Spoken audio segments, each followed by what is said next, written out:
Mateus capítulo 5, versículo de número 5 diz: Bem-aventurados os humildes, ou em algumas traduções, os mansos, pois receberão a terra por herança. Bem-aventurados os que têm fome e sede de justiça, pois serão satisfeitos. Amém? Até aqui. Deixa a sua Bíblia aberta, mas feche os seus olhos. Vamos orar. Vamos orar em nome de Jesus.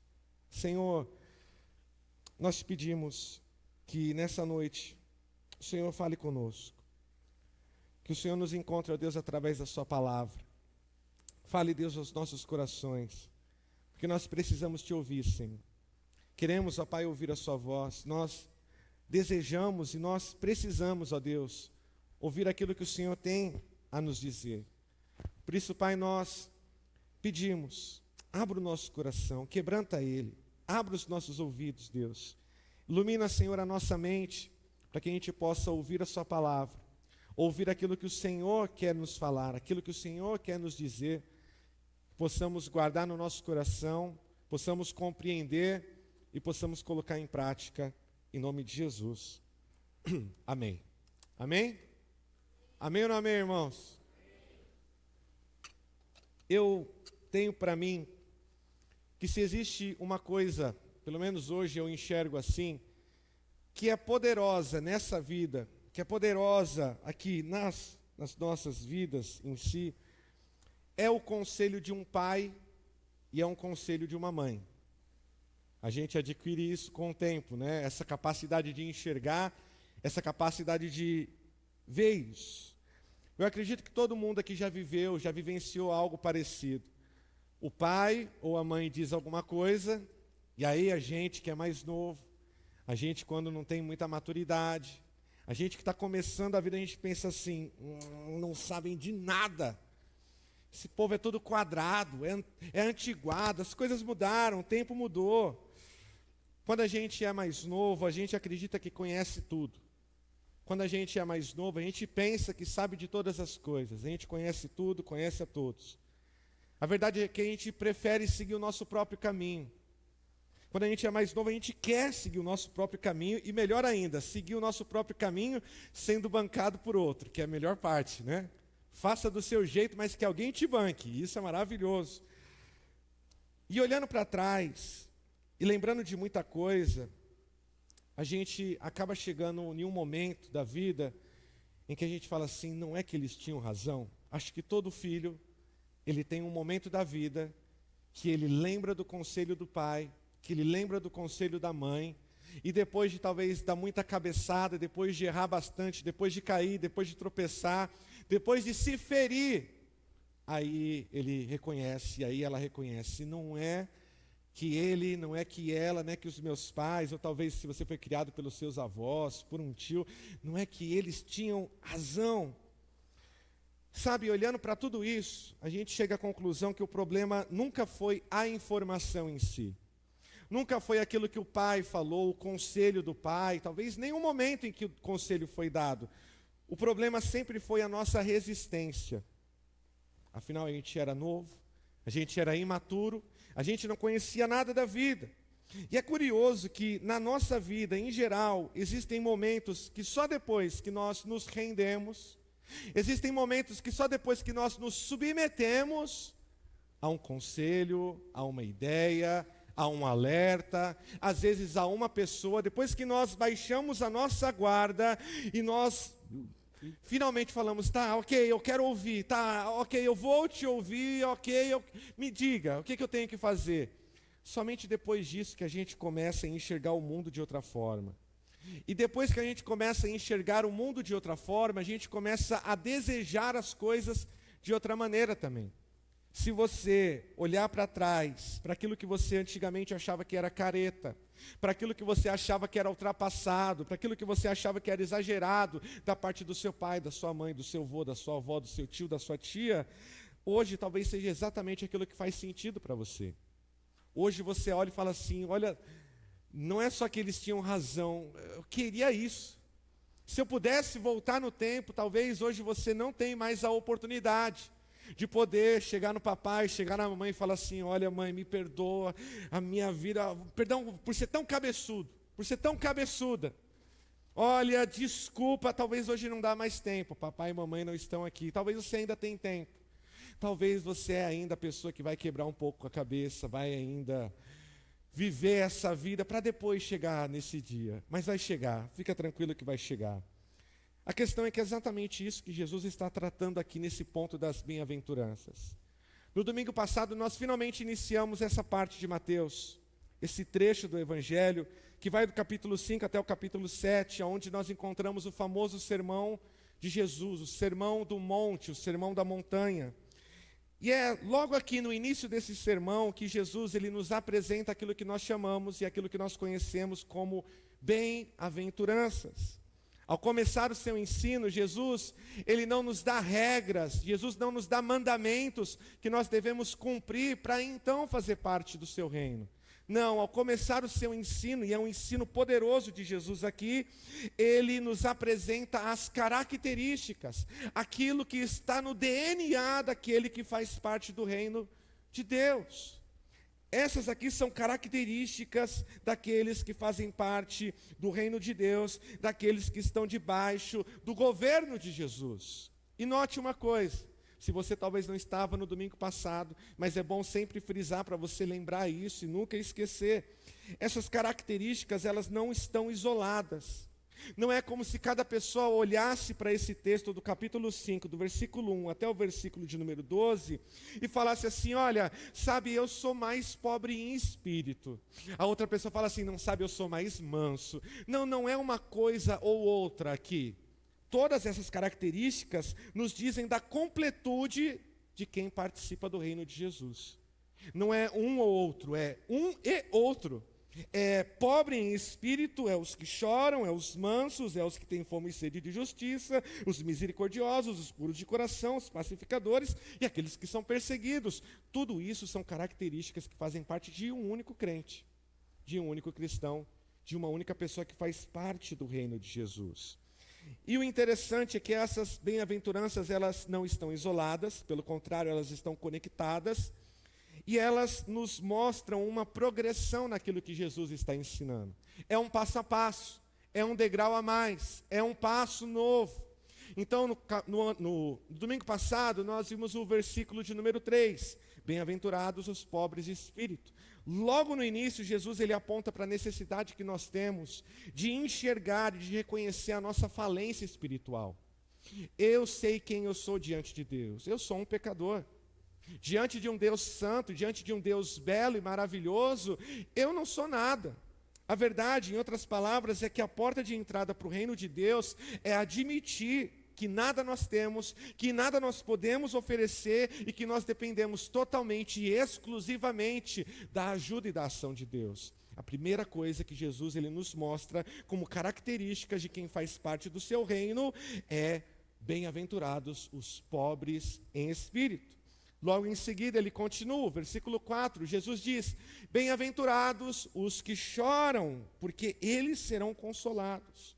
Assim como nós vimos que pobre em espírito não é qualquer tipo de pobreza, não nos fala sobre dinheiro, não nos fala sobre o que você tem na conta, o que você tem investido, não, fala sobre algo espiritual. No versículo 4, quando Jesus diz sobre aqueles que choram, não é qualquer tipo de choro.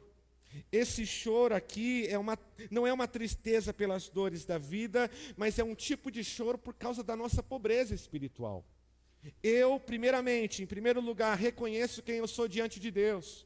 Sei dos meus pecados, sei das minhas falhas, eu sei daquilo que eu falo, daquilo que eu vejo, daquilo que eu ouço, daquilo que eu penso. Logo após saber e reconhecer isso diante de Deus, isso me afeta, a ponto de me trazer uma tristeza, que Paulo ele coloca como tristeza segundo Deus, lá em 2 Coríntios capítulo 7, versículo 10. É uma tristeza que nos conduz ao arrependimento, é uma tristeza que nos conduz ao quebrantamento, às lágrimas, a um tipo de sensibilidade diante do pecado que muitas vezes nos falta, como nós vimos. E então nós chegamos no versículo de número 5, em mais uma característica do cidadão desse reino, do reino de Deus, do reino de Jesus. O versículo 5 diz: bem-aventurados os humildes, pois receberão a terra por herança. Bem-aventurados os humildes, os mansos. Se a sua Bíblia está assim, está tudo bem, está tudo ok. A gente está falando da mesma coisa. O que vai ficar claro para todos nós no decorrer do Sermão da Montanha, aqui, capítulo 5, capítulo 6 e capítulo 7 de Mateus, é que a lógica do reino de Deus é completamente diferente da lógica do mundo. Isso vai ficar cada vez mais claro para a gente. Você vai começar a olhar para as coisas de Deus e vai falar: nossa, é verdade. Não dá para a gente comparar as coisas de Deus com as coisas do mundo, porque a lógica, a maneira como que o reino de Deus funciona é totalmente diferente da maneira como o mundo funciona. Donald Crabbe, ele escreve um livro chamado O Reino de Ponta Cabeça. Ele fala que esse aqui é o padrão original, o padrão de fábrica. É o padrão de Deus, a qual Ele nos criou. O mundo é que está de ponta cabeça. Só que aí o mundo olha para dentro da igreja e olha para essas características e olha para o ensino de Jesus e fala assim: não, esse povo aí que vai para a igreja é tudo louco, tudo maluco. E aí o povo do mundo fala: não, é a igreja que está de ponta cabeça. Você vai notar isso. Jesus não fala de qualquer tipo de pobreza, Jesus não fala de qualquer tipo de choro. Assim também no versículo 5, ele não está falando de qualquer tipo de humildade. Ele não está falando de qualquer tipo de mansidão. Não, Jesus não está falando de qualquer tipo de mansidão. Ser manso nesse texto não está relacionado à fraqueza, não está relacionado à passividade. Ser manso aqui, como característica daquele que faz parte do reino de Jesus, não está relacionado a alguém sem personalidade. Mansidão na Bíblia, aprenda isso, qualquer coisa anote aí, nunca é tratada como ausência de força. Pelo contrário, mansidão na palavra de Deus é uma força que existe, mas que se submete debaixo de um governo. Tem força ali, tem poder ali, mas eu escolho submeter. Mansidão, segundo a palavra de Deus e segundo a maneira como Jesus, ele não só define, mas ele vive. Jesus é aquele que diz: aprendei de mim, porque eu sou manso e humilde. Jesus, ele mostra que mansidão não é falta de poder. Mansidão é o poder que se submete. Seguindo essa lógica das bem-aventuranças, primeiramente eu reconheço quem eu sou diante de Deus. Depois disso, essa verdade, ela me quebra por dentro. Eu choro por causa do meu pecado. E agora, como consequência, algo muda na minha postura. Ser manso é uma sequência daquilo que Jesus está nos ensinando. Algo muda dentro de mim. Eu paro de lutar. Eu paro de tentar controlar todas as coisas. Eu paro de tentar achar que eu sei mais do que Deus. Existe um filme que eu sempre gostei bastante, eu assistia quando eu era mais novo, que se chama Spirit, o Corcel Indomável. Tem alguém que conhece aqui? Eu gosto bastante desse filme, a animação é bonita, a música é muito maravilhosa. E esse filme, ele fala sobre um cavalo. O personagem principal é um cavalo. E é um cavalo forte. É um cavalo forte, é um cavalo líder e é um cavalo selvagem. Ele está aí, no meio da natureza, pastando com o seu grupo. Só que em determinado momento desse filme, esse cavalo, o Spirit, ele é capturado pelos militares, ali no conflito entre os indígenas do Velho Oeste dos Estados Unidos. E ele é levado para o forte militar, para que eles tentassem a qualquer custo dominar esse cavalo. Se você já viu algum cavalo, sabe que o cavalo é um animal forte, um animal de força. Então eles levam esse cavalo até esse forte militar e eles tentam a qualquer custo dominá-lo. Só que no filme também conta a história meio que paralelamente de Spirit, o cavalo, mas também do índio chamado Rio Pequeno. Sim, o índio Rio Pequeno, ele também é afastado da sua tribo, afastado dos seus. Ele é levado como prisioneiro para esse forte militar, a fim de que ele seja um escravo. Em um dos momentos mais críticos do filme, Spirit, ele é colocado numa cerca, onde todos quase daquele forte tentam domá-lo. E é engraçado porque, um a um, sobe em cima do cavalo e usa das suas técnicas, e todos, um a um, caem no chão. Até que, em um momento, o grande vilão do filme, que é o comandante ali do exército, ele coloca o cavalo para ficar 3 dias e 3 noites sem comer, sem beber nada, debaixo do sol. É então que depois ele pensa que deu uma lição nesse cavalo, ele traz o cavalo de novo diante de todos e fala: agora eu vou ensinar vocês como domar uma força selvagem como essa. Então o capitão sobe no cavalo e aparentemente ele doma aquele cavalo forte, aquela força selvagem. Só que, bom, segundo o enredo do filme, o cavalo, quando ele menos pensa que deu certo, ele dá um coice, o capitão cai com tudo e é humilhado na frente de todos os seus. Bom, acontece um reboliço nessa hora. Acontece uma coisa louca, porque os cavalos, né? Filme, irmão, os cavalos estão dando risada, o capitão fica meio mal com tudo aquilo, e quando aquele cavalo está prestes a morrer, o índio, o Rio Pequeno, salva ele e eles fogem. E um dos momentos mais bonitos da história é que quando eles estão correndo pela sua vida, o cavalo, que ninguém conseguiu dominar, e aquele índio, que também foi afastado dos seus, o cavalo finalmente faz um sinal para o índio, porque o índio cai no chão, quase recebe uma bala e morre. O cavalo faz um sinal e finalmente permite com que aquele índio suba nos seus lombos e finalmente cavalgue, finalmente venha domá-lo.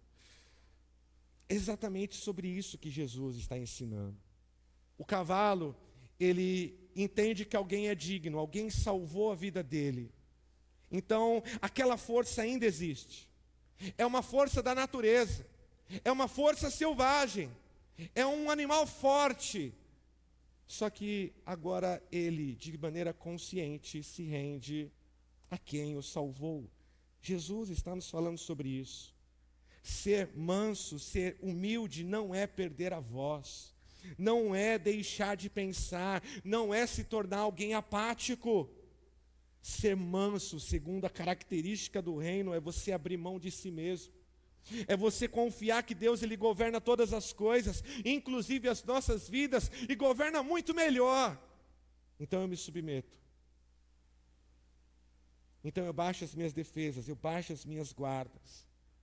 Ser manso é descansar no fato de que eu não preciso vencer todas as discussões.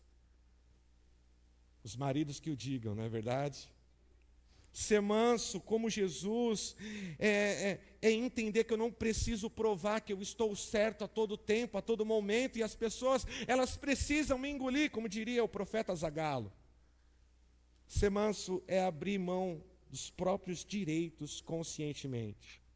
E como nós vimos já nas outras bem-aventuranças, nós sempre encontramos uma recompensa. Jesus aponta para uma característica e aponta para uma recompensa. Os que são pobres em espírito, o reino dos céus pertence a eles. Aqueles que choram serão consolados. E aqui nós vemos uma nova recompensa. Aqueles que são mansos herdarão a terra. Contrariando a lógica do mundo, como eu disse para você, isso vai ficar cada vez mais claro para você que nós não estamos tratando de um reino qualquer, nós não estamos tratando de uma pessoa qualquer, nós estamos falando do reino de Jesus.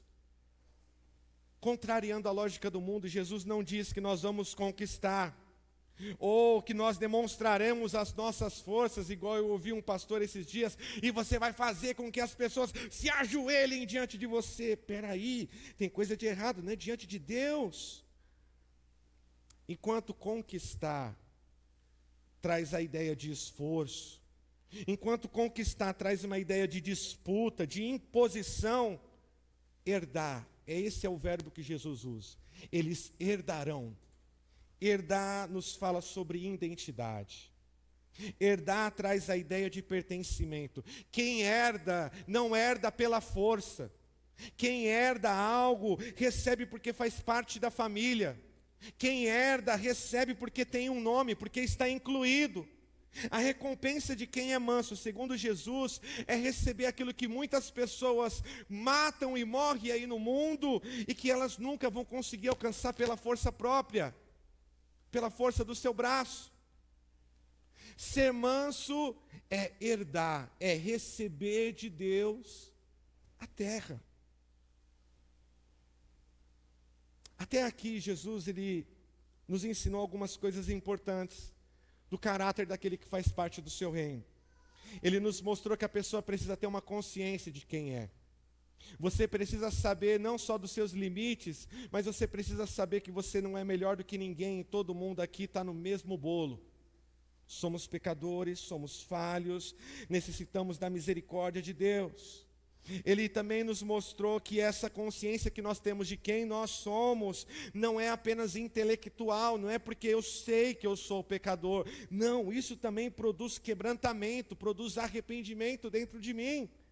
E em seguida Jesus nos mostra que esse coração que foi quebrantado, esse coração que chora por causa do pecado, ele passa por uma mudança de postura, ele se rende, ele se submete, ele passa a confiar no governo de Deus. Porém, irmãos, viver no reino de Cristo é viver sabendo que nós desfrutamos das maravilhas desse reino agora. O texto no versículo 3 diz: bem-aventurados os pobres em espírito, porque deles é. Não é algo no futuro, pertence a nós agora esse reino. Podemos desfrutar das maravilhas desse reino hoje, agora, nas nossas vidas. Mas da mesma maneira que nós podemos desfrutar do reino de Deus aqui, agora, no nosso trabalho, na nossa casa, na nossa parentela, na nossa família, com os nossos amigos, nós também estamos nesse mundo e vivemos nesse mundo que também é mau. A realidade é que nós continuamos vivendo em um mundo quebrado. Você que é pobre em espírito e tem consciência, assim como Jesus falou, sabe do seu pecado, bom, a você pertence o reino de Deus, e você desfruta desse reino, mas ao mesmo tempo que eu desfruto do reino de Deus, eu também estou nesse reino que é um reino humano, um reino de pecado, um reino caído. É um reino onde o pecado nos ronda a todo momento. É um reino onde você liga a televisão, você tem que tampar os seus olhos. Se você for fazer que nem Jó, fiz um acordo com os meus olhos. Se você for fazer um acordo com os seus, você vai ter que às vezes tampar os olhos, vai ter que mudar de canal. Dependendo do que você vai ver na internet, você vai ter que parar de seguir. Vai ter que deixar, vai ter que abandonar uma coisa ou outra. É um mundo onde o pecado, onde a tentação está ali, diante de nós, ao nosso lado. A pergunta que deve surgir nesse momento será que a vida no reino de Deus vai ser sempre um ciclo onde eu erro, eu peco, eu reconheço que pequei, eu choro, porque é a vida de muita gente que vem na igreja. Eu tomo a ceia, e aí eu choro, e aí eu demonstro arrependimento, e aí eu digo que me rendi. Aí amanhã eu erro de novo. E eu peco de novo. E aí eu reconheço isso. E aí eu choro por causa disso. E aí eu me rendo por causa disso. E aí amanhã, de novo. Será que a vida cristã, será que o cidadão do reino de Jesus, ele está fadado a apenas viver reagindo ao pecado? Toda hora você vai pecar mesmo, não é verdade? Amém? Amém ou não amém? Você vai pecar, irmão. Você não é um ser de luz, um anjo. Nesse mundo ainda tem pecado, a gente ainda está em pecado. Mas será que sempre eu vou errar, vou pecar, vou chorar, vou me render, aí eu vou errar, vou pecar, vou chorar, e eu vou ficar sempre nisso? A continuação das bem-aventuranças é uma resposta de Jesus dizendo que não. Porque o reino de Deus, ele não trabalha apenas na nossa consciência do que é pecado ou não é pecado. Você não vem para a igreja apenas para saber, fazer tatuagem é pecado ou não é pecado, beber é pecado ou não é pecado, ouvir música do mundo é pecado ou não é pecado. Você não vem apenas para ter consciência do que é errado ou do que não é errado. O reino de Deus, ele também trabalha na maneira como nós sentimos. O reino de Deus também trabalha nos nossos desejos. Então, e é por isso que Jesus continua, o versículo de número 6. Acompanha comigo. Bem-aventurados os que têm fome e sede de justiça, pois serão satisfeitos. Bem-aventurados os que têm fome e sede de justiça, pois serão satisfeitos. Fome e sede são duas palavras que Jesus usa, porque a intenção de Jesus é demonstrar para todos nós que não é algo casual. Aquilo que ele está tratando aqui não é uma vontade passageira. Fome e sede são necessidades que todo ser humano, são necessidades vitais que todo ser humano passa, vive. São urgências do corpo. Quem tem fome não pensa em outra coisa. Esses dias o Felipe chegou da escola e chegou falando assim: mãe, eu estou com fome, mas eu não estou com fome nem de pão na chapa e nem de sucrilhos.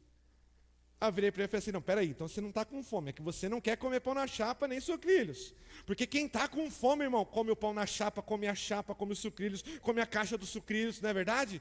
É o que tem pela frente, você não fica escolhendo não. Ah, fica com nojinho, não, irmão, você manda para dentro.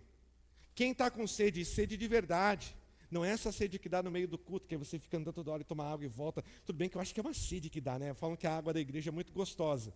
Tá bom? Depois no final do culto você pega um galão, irmão, você leva para sua casa. Não é ungida, mas aí pelo menos você pode experimentar um pouco lá, coloca no feijão, alguma coisa assim.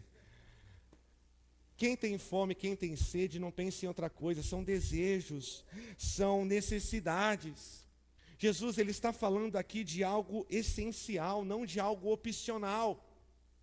Jesus, ele está mostrando que o cidadão do seu reino, ele não tem interesse pela justiça. Ele não acha legal, é bacana esse negócio de justiça de Deus. Não, ele tem fome, ele tem sede. É um desejo intenso, é algo profundo, é algo inegociável. Fome e sede. Porém, como nós já percebemos, essa não pode ser qualquer tipo de justiça. Não é qualquer tipo de pobreza, não é qualquer tipo de choro, não é qualquer tipo de mansidão, de humildade. Assim também Jesus não está falando de qualquer tipo de justiça. Jesus não fala das justiças dos tribunais. Jesus não está falando talvez das injustiças sociais, embora falar sobre isso também é importante. A justiça da qual Jesus ele fala aqui é a nossa retidão diante de Deus. É a justa justiça. É você ser reto e você ser justo diante de Deus. Essa justiça que Jesus fala que devemos ter fome e que devemos ter sede, é uma justiça que fala sobre viver de acordo com o caráter de Deus, viver de acordo com aquilo que agrada a Deus. É sobre viver uma vida justa e ser encontrado justo diante do Senhor. Em outras palavras, eu não só sei quem eu sou diante de Deus, eu não só sinto por isso, e eu não digo apenas que eu estou rendido, eu baixo as minhas armas, baixo as minhas defesas, eu também passo a desejar aquilo que Deus deseja. Eu passo a querer aquilo que Deus também quer. É o Senhor Deus, é o Pai Nosso, que nós vamos passar por ele, por esse texto. É faça a sua vontade, assim como ela é feita no céu, que ela também se cumpra na terra. Ser um cidadão do reino de Deus é desejar intensamente a justiça que nós recebemos por conta do sacrifício de Jesus, que se fez pecado por nós. Eu e você não conseguiríamos pagar isso diante de Deus. O meu pecado e o seu pecado é um pecado que ofende a um Deus que é eterno, que é poderoso. Se eu e você morrêssemos por causa do nosso pecado, eu e você apenas receberíamos a punição que nós merecemos. O salário do pecado é a morte. Você que leu a Bíblia, você sabe. Então, se você morre por causa do seu pecado, esquece um pouco da história de Jesus. Então, quer dizer que você só recebeu aquilo que você merece. Só que quando Jesus ele morre por nós, ele se faz pecado por nós e morre na cruz por nós, ele toma o nosso lugar e paga a nossa dívida a tal ponto de agora mesmo, diante de Deus, por recebermos a Cristo e cremos no seu sacrifício, nós somos justificados. Essa é a palavra que a Bíblia usa e que na teologia a gente fala justificação. Deus, ele me olha agora e ele me olha através das lentes do sacrifício de Jesus. Ele não vê apenas o pecado do Alex, ele vê o pecado do Alex que foi lançado sobre o seu filho Jesus. E isso me torna justo diante de Deus. Então, não é só uma questão da gente desejar intensamente a justiça que nós recebemos por causa do sacrifício de Jesus que se fez pecado por nós. Ser um cidadão do reino é também desejar viver de uma forma que você agrada a Deus. É você desejar viver de uma maneira que você deseja, você anseia, você quer o que é o certo. Não o que você acha que é certo, mas o que Deus diz que é certo. Só que sejamos sinceros, nenhuma dessas características aqui são naturais. Isso não nasce com você. Não vá muito longe. Volte algumas horas aqui mesmo na Engenheiro Caetano Álvares. Um monte de gente. Sabe talvez que, tal música não é legal de cantar porque fala palavrão, porque fala de sexo, porque fala de traição. Pessoas que sabem que é errado. Fumar, usar drogas, trair a esposa, ir para a cama com outras pessoas, gente que você não conhece, sabe que é errado. Isso não nasce com a gente. Sabe, você reconhecer que você é um pecador não é algo que qualquer pessoa faz. O orgulho não nos deixa. Você fala assim, não, mas eu tento fazer as coisas. A gente tenta sempre se justificar. Não, mas eu vou para a igreja, eu dou o dízimo, eu dou a oferta. Eu oro, eu leio a Bíblia, eu ouço uns louvor lá em casa.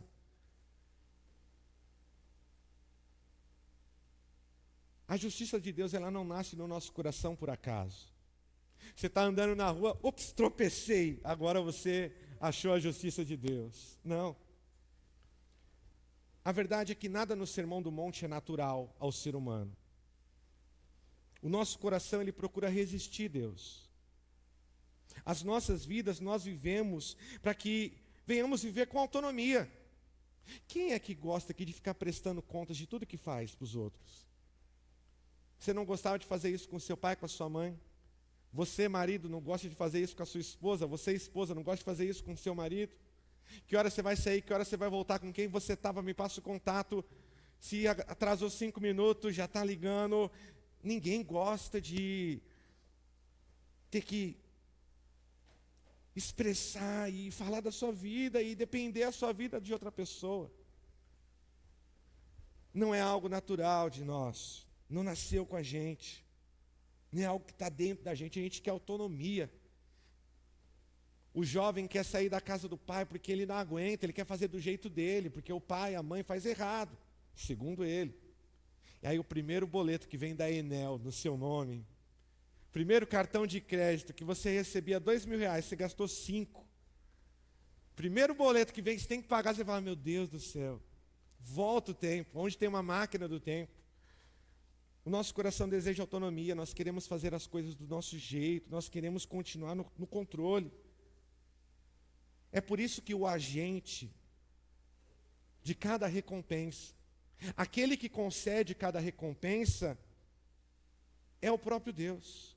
Quem nos dá aquilo que nós precisamos é Deus. É Ele quem concede o reino aos pobres em espírito. É Ele quem também nos faz enxergar o nosso pecado. É Ele quem consola aqueles que choram, mas é Ele também que planta no nosso coração uma tristeza, segundo Deus, como Paulo diz.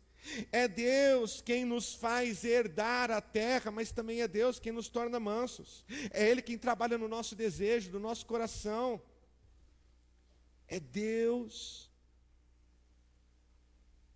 o responsável não só pelo desejo de adorar, como foi falado isso quase há um tempo, é Deus que é responsável não só pelo desejo de o agradar, como também é responsável por saciar esse desejo. A fome e a sede aqui dessa bem-aventurança, bem-aventurados os que têm fome e sede, é Deus que gera em nós as marcas, as características do seu reino, mas também é Ele mesmo que no final nos recompensa. Deus está no início ao final da nossa vida. Você não começa por si mesmo, não é pela sua força. Ah, é porque eu sou uma pessoa legal, por isso que eu venho para a igreja. Não, irmão, não, irmã, é Deus quem desperta isso em você. Você não veio aqui por acaso. Ah, porque me convidaram, me encheram tanta paciência, me encheram tanto saco. Ontem eu vim no encontro de mulheres, falaram que eu tinha que vir hoje. Não, não é por acaso. Isso começa em Deus, e começa com Deus. E é Deus quem cuida de cada passo da caminhada, até mesmo ao final, onde vai nos recompensar. Jesus, ele deixa claro que a vida no reino, ela não é sustentada pela nossa força, mas pela ação de Deus. É Ele que planta o desejo do nosso coração, e é Ele que sacia o desejo do nosso coração. É Ele quem desperta a fome, é Ele quem gera a sede, é Ele quem promete nos saciar. O reino não é apenas reconhecer, chorar e se render. Reconhecer, chorar e se render. Reconhecer, eu me quebranto, eu triste, e agora eu me rendo. Ele também é desejar aquilo que Deus deseja. Ele passa por querer aquilo que Deus quer. E quando esse desejo nasce, é o próprio Jesus que nos garante. Ninguém que tem fome e que tem sede de justiça, da sua justiça, ficará sem resposta. Ninguém que anseia e deseja aquilo que Deus quer, ficará sem resposta. É sobre isso que Jesus fala quando ele diz, olha, pedi, pedi, e dar-se-vos-á. Bata, a porta vai se abrir, procure, você vai encontrar. Não é o bilhete premiado da loteria. Não é a carta que o tigrinho vai soltar, que Deus também te solte, liberte você desse vício, em nome de Jesus. Não. O desejo que nasce no nosso coração, porque Deus, Ele plantou, Ele também vai saciar esse desejo. Eu já falei muitas vezes aqui nesse altar, que uma das coisas que nos diferenciam daqueles que estão no mundo, em outras palavras, uma das coisas que diferencia o cristão, o crente em Cristo Jesus, de quem está perdido no mundo, é que nós não apenas sabemos aquilo que é errado, como nós passamos a lutar contra isso. Às vezes a pessoa que está no mundo, está perdida, não conhece Jesus, nunca ouviu o Evangelho, odeia crente, não vai para a igreja, fala que é ateu, que é à toa, ou qualquer outra coisa assim, a pessoa sabe o que é errado ou não é errado. Mas o que diferencia nós que conhecemos a Jesus e queremos andar nos seus caminhos, de pessoas assim, é a nossa luta. É quando nós lutamos contra isso. O cristão, ele não é alguém que nunca erra. Ah, irmão, se tem uma coisa que a gente faz, é errar. O cristão não é alguém que vai para a igreja a partir de agora, que ele pisou o pé ali na entrada da igreja, pronto, puro, perfeito, não erra, não pensa coisa errada. Ah, irmão, então, se você descobrir, já falaram isso, né? Se você descobrir uma igreja que é assim, não entre nela, você vai estragar ela. Uma igreja perfeita, não entra nela, você vai ser o caso de estragar toda essa igreja que é perfeita, porque o cristão, ele não é alguém que nunca erra, mas ele é alguém que não sente prazer em permanecer no erro. O cristão é aquele que vive, que peca, porque a gente peca. Não que isso seja desculpa, então agora vamos pecar. E agora no carnaval ainda? Está liberado, Alex? Bora! Não, calma, segura aí, aperta de novo o cinto, vamos continuar. Não é alguém que nunca erra, é alguém que erra, alguém que falha, mas é alguém que algo dentro dele, algo dentro dela, o faz não sentir prazer em permanecer naquele estado. O faz sentir desejo de, eu errei, mas eu sei que é errado e eu não quero fazer de novo. E eu não quero permanecer assim. Sabe, permanecer no reino de Deus é algo que nos leva a viver uma vida que sempre nós estaremos vivendo um conflito interno. se você é um cristão, professa em Cristo Jesus, a sua fé é depositada em Cristo Jesus, você crê no sacrifício de Jesus, você ama a Deus, você sempre vai viver com um conflito interno. Se é o Paulo, o grande Paulão, o grande apóstolo Paulo que diz, olha, o bem que eu quero fazer eu não faço, mas o mal que eu não quero, nem preciso.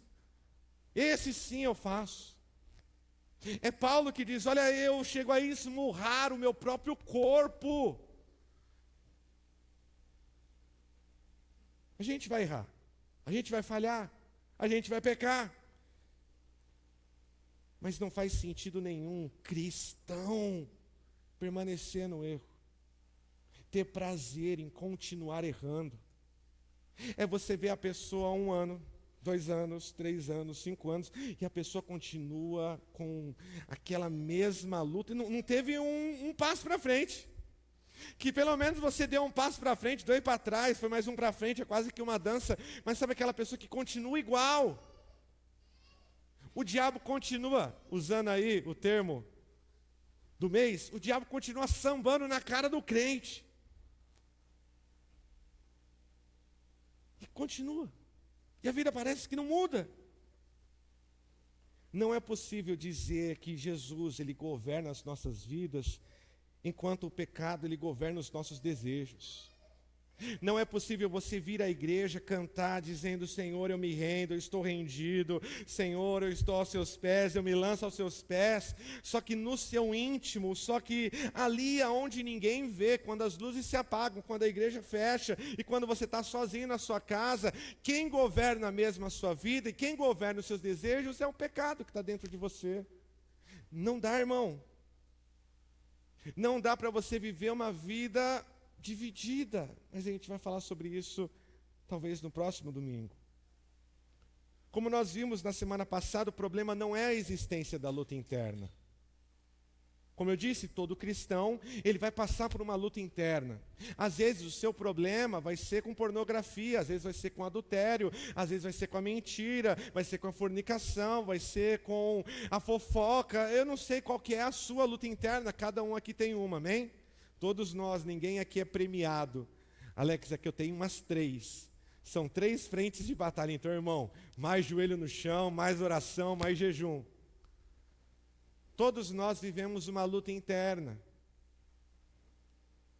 O lance não é que existe um problema em ter uma luta, em ter esse conflito interno. O problema é quando não existe mais incômodo que nos leva a essa luta.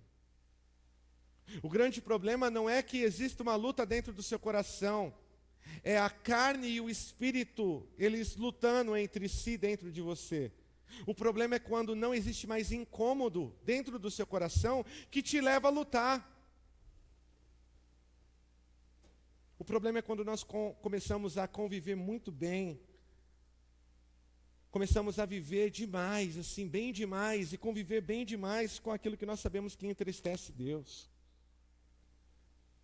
Com o tempo a gente que é crente,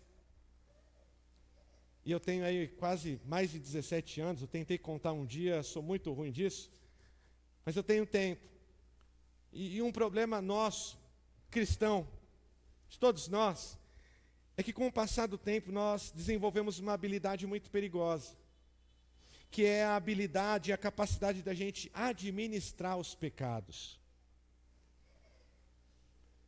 A gente aprende a se justificar, a gente aprende a dar nomes mais leves. Não, não é tudo isso não, é só uma mentirinhazinha.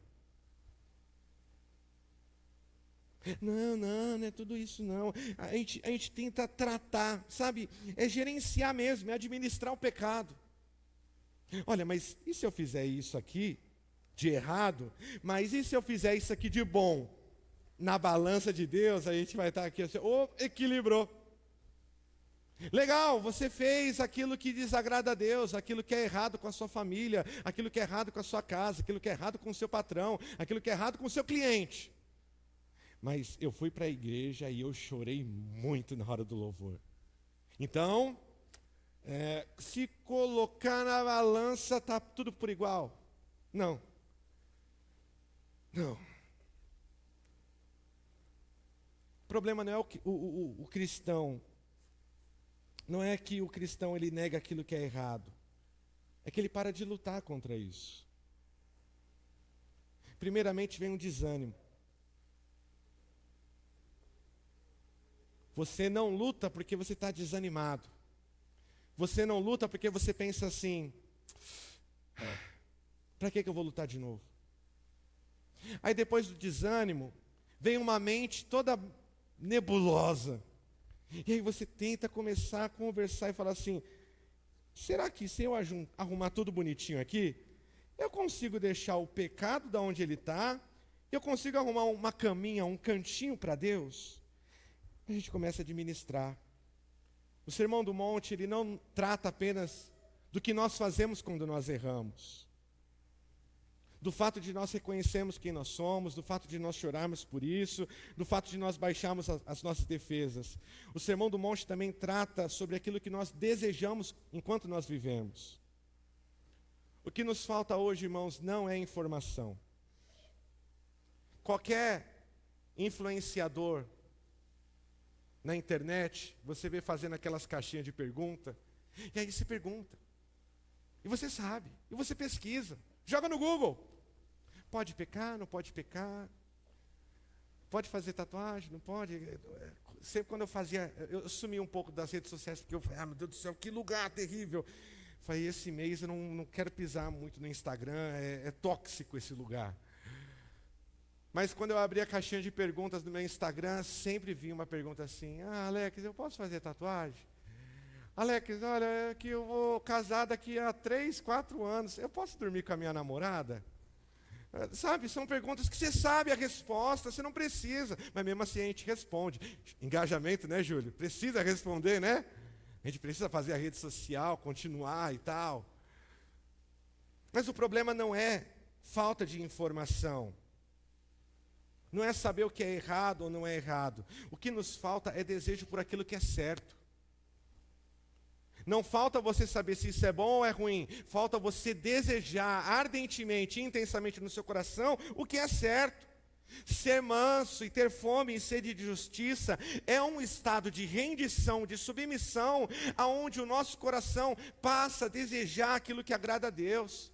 Não existe uma troca que eu quero fazer, então eu vou ser bonzinho aqui, porque depois eu vou exigir de Deus algo, e agora Ele vai me dar. Não é uma troca que eu quero fazer, eu faço porque eu o amo. Algumas vezes, depois de buscar as crianças da escola e chegar em casa, depois de um dia cansativo, depois de um dia de trabalho, depois de um dia que você... Sabe, eu também tenho esses dias, irmãos. O pessoal pensa que pastor é tudo um bando de sem fazer nada. Quem me dera. Como eu gostaria de acordar 3 horas da tarde, 4 horas da tarde, todo dia, seria maravilhoso. Nossa. Não, a gente tem que trabalhar. E acontece algumas vezes, depois de pegar as crianças da escola, porque é sempre esse caminho, pegar as crianças da escola e ir para casa, depois do serviço, então às vezes a gente chega tarde e não consegue nem pegar as crianças, mas chegar cansado. A coisa que eu mais quero fazer é poder tomar um café com as crianças. A Roberta já deixa tudo ali pronto, a gente senta e toma um café, tomar um banho e deitar na cama, sabe? Sabe quando você deita assim, ó, é para se esparramar mesmo? Você deita e fala assim, eu só quero existir só. Sabe, as coisas, as crianças estão gritando dentro de casa, tá um eco assim, ó. Eco. A mulherada falando assim, é claro, o homem é tudo assim, sabia? Mas é a coisa que eu mais desejo, irmão, eu quero isso. E aí eu estou deitado na cama lá, esparramado, depois de um banho. E aí eu escuto, pai, vamos brinca comigo, pai, brincar comigo. É uma criança de 8 anos e uma criança de 5 anos, irmãos. Então o poder que eles têm de repetir, pai, brinca comigo, é insondável quase. Pai, brinca comigo, vamos brincar. E aí eu começo uma grande negociação com os dois. Aí eu começo, Lipe, porque no Instagram é legal, né? Nossa, olha que bonito, pai perfeito. Não, irmão, a vida real é muito diferente. A vida real, a gente fala assim, existe educação positiva. Se a gente pegar um cabo aqui, ó, uma varinha. Minha mãe é da varinha. Eu sou do tempo da varinha, irmão. Pegava uma varinha lá da árvore mesmo e... né? Educação positiva. E aí a gente começa a negociar. Eu falo, nego, Rafa, eu tô muito cansado. Trabalhei. Eles, não, pai, então, e se a gente brincar, você fica deitado? Aí você é um travesseiro. Aí eles começam a inventar as mais malucas histórias e brincadeiras. Não, você é um travesseiro que vira um monstro. Eu falei, não quero nem ser o travesseiro, nem um monstro. Eu só quero estar aqui, deitado aqui. E aí quando eles finalmente, eles desistem. Mas isso, irmão, depois de muito tempo. Há 5 minutos da Roberta chamar a gente para jantar. Eles falam assim, tá bom. Aí vira um pro outro e fala assim, já sei, Rafa, já sei, Lipe. Vamos brincar de fazer massagem no papai. Eu treinei isso, irmãos. Já tenho colhido já frutos. Mas de verdade, eu sei que eles fazem isso não porque eles sabem que eu gosto. Ficar apertando minhas costas, aperta o pé, aperta a mão. Oh, como que, né, a paternidade começa a dar resultados, né? Eles fazem isso não só porque eles sabem que eu gosto. Mas eu sei que lá no fundo eles fazem isso porque, de alguma forma, esse é um tempo, independente da forma como eles passam esse tempo, é um tempo que eles passam comigo. Porque para eles é precioso isso. É nessa hora que eu sou quebrado, porque aí Deus me lembra, fala assim, Alex, você vai piscar o olho, embora a gente às vezes pisca bastante para ver se passa, você vai piscar o olho e isso vai passar. Às vezes Deus me lembra, às vezes fala assim, Alex, daqui a pouco você vai falar, ô Rafa, vamos brincar com o pai. A Rafa não quer saber de brincar, a Rafa está se maquiando. Não vou falar com ele na tarde de namorado não, porque até lá já vou tirar minha licença para andar armado, em nome de Jesus. Vou fazer uns treinos, preciso entrar na academia, né? Aí, ó, os irmãos aqui, ó, os marombas da igreja, isso aí, ó.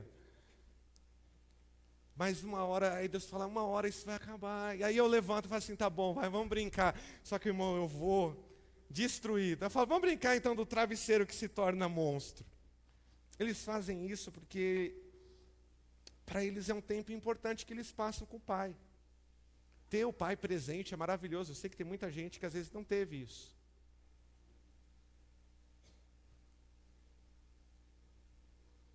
Eu sei que apertar as costas não é uma brincadeira legal. Apertar as costas de alguém, fazer massagem no pé, não é uma boa brincadeira, eu sei. Não me denuncie para o conselho tutelar. Eles gostam.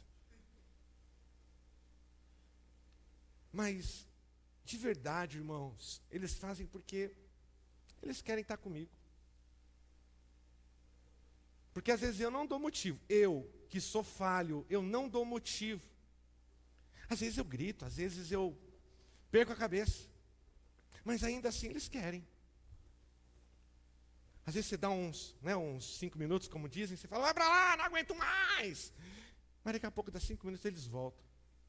Eles gostam. Sejamos sinceros. Tem nos faltado fome e sede. Tem nos faltado desejo. Talvez nós estamos famintos pelas coisas que o mundo tem a nos oferecer.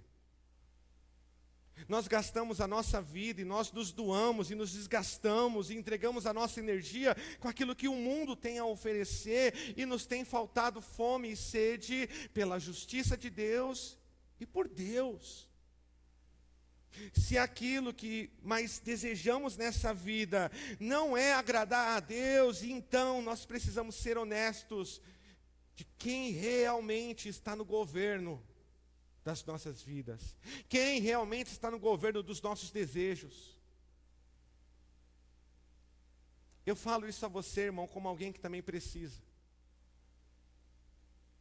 Quando foi a última vez que você teve um desejo? Não um desejo qualquer, um desejo intenso. De falar assim, olha, eu quero fazer o que agrada a Deus. Na maioria das vezes a gente só faz depois que Deus dá muito pedala na nossa cabeça, assim, ó, vai, para. E a gente bate muito a cabeça. Aí a gente faz, mas quando foi a última vez que você falou assim, eu vou fazer. Não, porque não, eu sei que tem muita coisa que eu peço para Deus. Eu sei que tem muita coisa que Deus ele tem que me dar. A gente fala assim, né? Como se Deus tem obrigação de me dar. Eu tenho muita coisa que Deus vai me dar, mas eu vou fazer, eu vou ser, eu vou dizer, eu vou falar, eu vou ser assim, ou então eu vou deixar de ser assim, porque eu sei que Deus, Ele quer isso. E você faz porque você gosta. Talvez não é tão bom, talvez seja apertar as costas de alguém, massagear os pés de uma pessoa. Não é uma brincadeira muito boa, mas você faz porque você gosta. Você gosta de Deus, você ama a Deus e você quer fazer aquilo que agrada a Deus. Tem nos faltado fome, tem nos faltado sede. Por muitas vezes nós vivemos no automático. A gente vem para a igreja só porque se a gente não for, nessa semana o pastor vai mandar mensagem para mim. E aí eu vou ter que arrumar uma desculpa, das boas. Porque eu já falei que morreu o papagaio, já falei que morreu o peixe, já falei que morreu o cachorro. Não tem mais ninguém que eu possa matar, então qual é a desculpa que dessa vez eu vou dar? A gente começa a viver de maneira automática, porque a gente fala assim, bom, eu tenho que cumprir essa escala, eu tenho que ir para a igreja, eu tenho que tocar mesmo, não queria. E a gente começa a negociar com a nossa preguiça, a negociar com essa falta de fome, para a gente está tudo bem. Eu sei que talvez pode ser muito clichê falar isso, mas não é humilhante, essa é a palavra, humilhante. Não é humilhante o fato de que a galera fica um ano todinho treinando. Às vezes está no meio do culto, a gente não está aguentando mais. Para eles desfilarem 1, 2, 3 horas, sei lá nem quanto dura um desfile. Para quando acabar, por mais que a escola perca, eles vão continuar mais um ano treinando para o próximo ano. E eles não veem a hora. Eles desejam isso, eles querem isso. Algo que no final acaba resultando em muita morte, em muita doença sexualmente transmissível. Algo que no final acaba resultando em muita gente que começou agora nas drogas, começou a beber. E a gente sabe que aquilo que Deus ele deseja para nós é bom. A maneira como Deus ele deseja que nós venhamos viver é boa. A vontade dele, Paulo ele disse isso em Romanos capítulo 12, a vontade de Deus é agradável, é perfeita, é boa. E por que nos falta fome? Por que nos falta sede? Por que nos falta vontade? Por que a gente se contenta com os farelos que o mundo nos dá, enquanto se nós tivermos fome de verdade, enquanto se nós tivermos sede de verdade, Deus ele tem preparado um grande banquete para todos nós. Por que nós nos contentamos com as migalhas que nós encontramos no chão do mundo, enquanto Deus ele nos chama para a sua mesa, e na sua mesa há um grande banquete para nos saciar a fome, nos saciar a sede.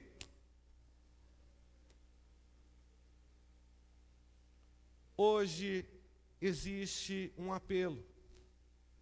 Hoje existe um convite de Deus para mim e para você. Eu posso ser sincero, eu nem escrevi isso, eu pensei isso. Mas eu vou ser confissões de um pastor. Eu com Deus, a gente às vezes, né, a gente quer brigar com Deus, né? Mas de verdade, essa semana me veio uma onda que eu acho que acredito que todo mundo passa por momentos assim. Sabe quando você está desmotivado? Alex, então agora você está motivadão e você vai motivar nós. Não espere por isso. Senão vai sair nós dois chorando daqui, tá bom? Mas essa semana eu estava meio assim, estava conversando muito com Deus, brigando mais do que conversando. E talvez, são coisas que eu já falei com Deus, Deus já me respondeu, mas a gente insiste. E eu fico me perguntando, Deus, por quê? Por que eu não consigo, irmãos? Eu tento. Eu queria pregar um tipo de mensagem diferente. De verdade, de coração. Eu falo isso diante de Deus, porque a minha oração diante de Deus é essa. Fala, Deus, como eu gostaria de pregar uma mensagem que ninguém conseguisse ficar sentado no banco. E aí você levanta a mão, glória a Deus, eu recebo, e cutuca a pessoa que está do lado, e você cutuca a pessoa que te cutuca, e cutuca ali, cutuca acolá, e quase, eu queria isso, como eu queria vir domingo após domingo, te encher de uma fé, que amanhã você vai ser o CEO da, sei lá, de uma multinacional, e eu recebo, e você pega aqui, e você sai rodopiando, e sai dando glória, e Ulisses fecha essa porta, senão o pessoal vai sair correndo pro meio da rua, e aquela, de verdade, pastor João, de verdade, como eu gostaria. Eu tentei, aí eu chego até a metade, aí parece que a mente fica meio confusa, eu falo, que droga de mensagem, eu não vou pregar esse negócio não. E aí parece que os meus olhos e na minha oração, e enquanto eu estudo, enquanto eu oro e preparo, é isso.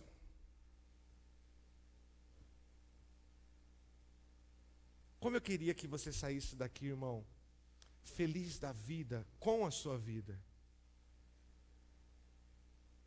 Mas pode ser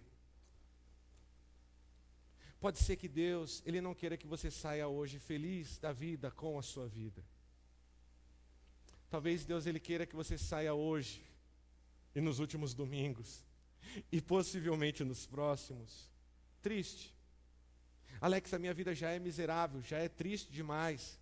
Perdi fulano, acabou, estou desempregado, descobri que tem doença. Não esse tipo de tristeza. É triste com o fato de que, como nós conseguimos viver desagradando Deus e estando tudo bem com isso. De verdade, como eu gostaria de pregar um sermão que todo mundo falasse, aleluia, glória a Deus, e não esse silêncio sepulcral. Eu acho bonito, é maravilhoso, é lindo. Ainda bem que Deus mandou o varãozinho aqui, glória a Deus, porque se dependesse da igreja. Irmãos, de verdade, existe um apelo de Deus para você hoje. Para talvez em silêncio mesmo. Para talvez sem você falar glória a Deus e nem ficar com a mãozinha assim de receber, né? A gente aprende isso. Fecha aí para não cair. O apelo dessa noite é: volte a ter sede. Volte a ter fome. Nada mais, nada menos. Hoje Jesus, Ele nos chama para esse lugar onde a fome e a sede são restauradas. Jesus nos chama para esse lugar onde a fome e a sede não apenas é restaurada em nossas vidas, mas também é saciada. Deus, Ele coloca no seu coração o desejo de agradar a Ele, e esse desejo de agradar a Ele, quem cumpre, e quem te dá força, quem te dá capacidade, quem te levanta, quem te sustenta para isso, é o próprio Deus. O reino de Deus, ele não se estabelece onde apenas nós evitamos o pecado, mas aonde Deus, ele passa a governar tudo aquilo que nós desejamos. Volte a ter fome, volte a ter sede. Esse é o apelo dessa noite. A promessa de Jesus é que você será saciado. Que Deus tenha misericórdia de nós. Se coloque de pé no seu lugar, em nome de Jesus.